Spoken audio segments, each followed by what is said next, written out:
इकडे छत्रपती संभाजीनगरच्या विभागीय आयुक्त कार्यालयासमोर अभिजित दिपकेच्या विरोधात उपोषण करणाऱ्या दोघांना पोलिसांनी ताब्यात घेतलंय आणि रुग्णालयात दाखल केलंय। मनीष ब्रह्मा भट आणि राहुल पांड्या असं दोघांची नावं आहेत।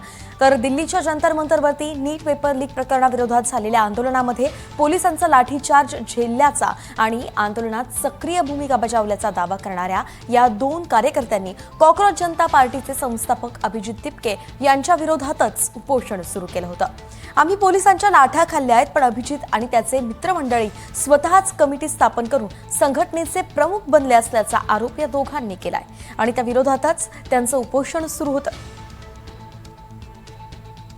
आपले प्रतिनिधी मोहसिन शेख आपल्या सोबत थेट जोडले गेले आहेत। मोहसिन, केव्हा त्यांना रुग्णालयात नेण्यात आलंय, कुठल्या रुग्णालयात नेलंय आणि काय नेमकं कारण सांगितलेत? सकाळी 8:30 वाजेच्या सुमारास या दोघांनाही पोलिसांनी ताब्यात घेऊन तिथे रुग्णवाहिका आणली होती आणि त्यात टाकून त्यांना रुग्णालयात नेले। शासकीय घाटी रुग्णालयात दाखल केल्याची माहिती मिळते। हे दोघं कोण आहेत तर हे दोघं तेच आहे ज्यांनी जंतर मंतरवर अभिजित दिपकेच्या खांद्याला खांदा लावून आंदोलनात सहभागी झाला असं त्यांचा दावा आहे। आणि जेव्हा संभाजीनगरला अभिजित दिपकेच्या घरी 2 दिवस बैठक झाली त्यावेळी हे दोघंही घराच्या बाहेर 2 दिवस थांबून होते। त्यानंतर दुसऱ्या दिवशी त्यांनी अभिजित दिपकेच्या घरासमोर आंदोलन करण्याचा प्रयत्न केला तेव्हा पोलिसांनी त्यांना ताब्यात घेऊन सोडून दिलं होतं।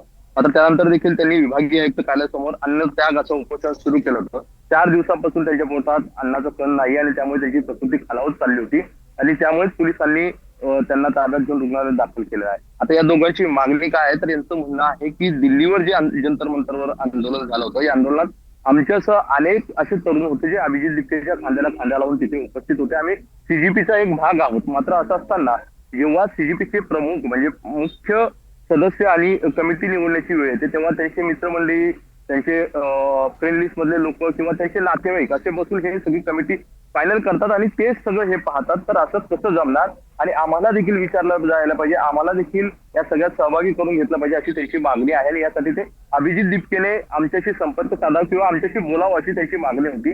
मात्र काल त्यांचा एक सदस्यही देखील अभिजित दिपकेकडे गेला होता, मात्र त्याने तिथे भेटण्यास नकार दिल्याचा या सगळ्यांचा दावा आहे। त्यामुळे एकंदरीत आता हे प्रकरण वाढताना पाहायला मिळतंय। आता दोघांनाही रुग्णालयात दाखल करण्यात आलंय, मात्र पुढेही आपलं उपोषण सुरूच राहणार अशी भूमिका त्यांनी घेतलेली आहे। त्यामुळे आता पोलीस नेमकी काय कारवाई करतात आणि पुढे काय होतं हे पाहणं महत्त्वाचं असणार आहे। मात्र सीजीपीत 2 गट झाले अशी देखील चर्चा या निमित्ताने पाहायला मिळते। अर्थातच मोहसिन, धन्यवाद, सविस्तर माहिती आपण दिली आहे।